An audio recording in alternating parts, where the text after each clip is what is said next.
வணக்கம். நம்ம சேனலுக்கு தொடர்ந்து ஆதரவளித்துக் கொண்டிருக்கும் நல்ல உள்ளங்களுக்கு நன்றி. தொடர்ந்து அன்பை தந்துட்டு இருக்கோம்.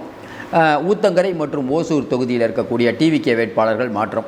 இந்த வேட்பாளர்கள் மாற்றம் அப்படின்னோடனே பல பேருக்கு பல சந்தேகம். ஏன்னா கடைசி நேரத்தில் விஜய் ஏன் மாற்றினார் அப்படின்ட்டு. இன்றைக்கி டிவிகே வேட்பாளர்களை விலைக்கு வாங்கக்கூடிய படலம் நடக்காமல் இருந்தால் தான் ஆச்சரியம். நடந்து கொண்டு இருக்கிறது உங்களுக்கு தெரியும். அதாவது திரைக்கு பின் பல விஷயங்கள் நடந்துகிட்டு இருக்குது.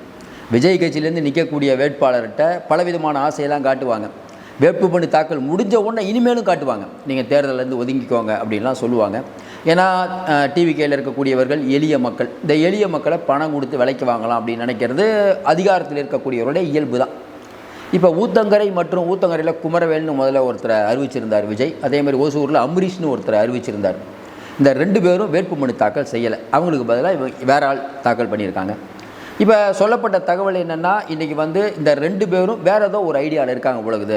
ஏன்னா முன்னெச்சரிக்கையாக அவங்க போய் வேறு கட்சியில் சேர்ந்து விஜய் கட்சி வேட்பாளர் போய் வேறு கட்சியில் சேர்ந்துட்டாருன்னு சொல்கிறதுக்கு முன்னாடி உஷாராயிட்டாங்கன்னே சொல்லலாம். இதை என்னென்னா, இன்றைக்கி இருக்கக்கூடிய சூழ்நிலையில் அதிகாரம் எந்த அளவுக்கு வலிமையானது அப்படிங்கிறத நம்ம ஒவ்வொரு விஷயத்திலையும் பார்த்துட்ருக்கோம். இன்னும் கொஞ்சம் நேரத்தில் நம்ம ஒரு லைவ் நேரலை போட போகிறோம். அந்த நேரலையை பார்த்தீங்கன்னா இன்னும் பல விஷயங்கள் உங்களுக்கு புரியும். எந்த அளவுக்கு விஜய் துன்புறுத்தப்பட்டு இருக்கிறார், விஜய் ஒரு அதிரடி முடிவு எடுக்க போகிறார், அதை பற்றி விரிவாக பேசியிருக்கோம். இன்னும் குறிப்பாக பார்த்தீங்கன்னா, இன்றைக்கி இருக்கக்கூடிய சூழ்நிலையில் அடுத்த கட்டமாக நம்ம ஏற்கனவே சொன்ன மாதிரி விஜய்க்கு பல ஆபத்துகள் இருக்குது.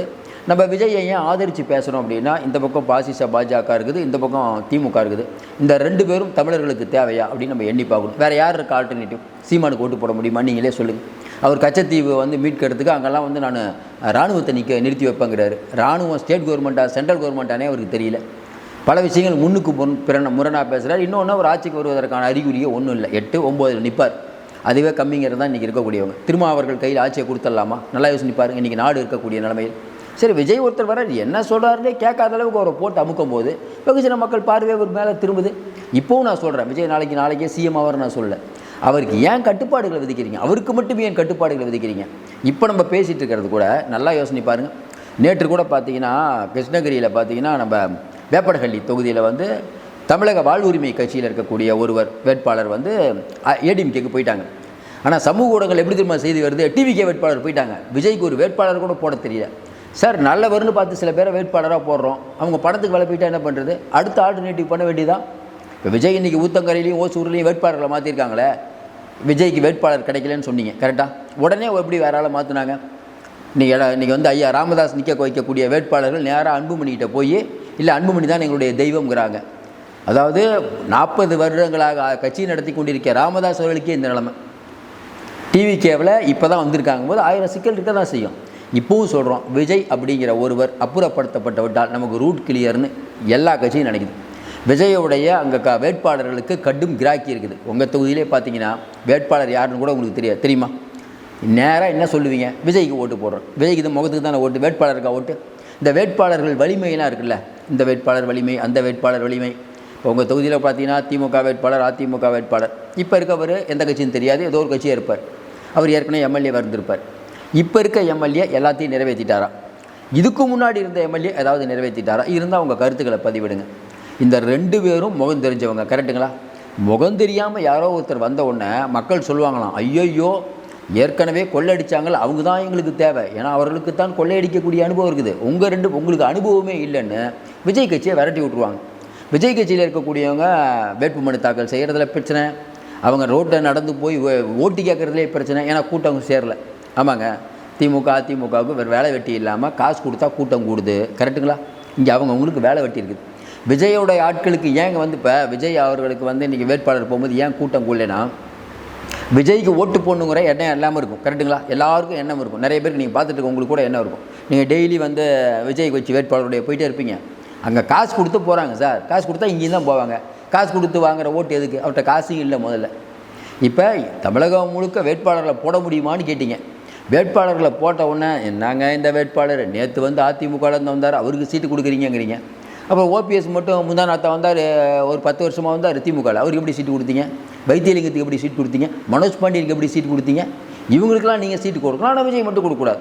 அதே மாதிரி அதிமுக பிஜேபிலையும் நேற்று அவங்களுக்குலாம் சீட்டு கொடுப்பாங்க, ஆனால் அதை யாரும் கேட்க மாட்டாங்க. காஞ்சிபுரத்தில் இருக்கக்கூடிய எம்பி என்ன விஸ்வநாதன் ஒருத்தரை மேலூருக்கு காங்கிரஸ் வேட்பாளராக போடுறது காங்கிரஸ்காரங்களே எதுக்குறாங்க.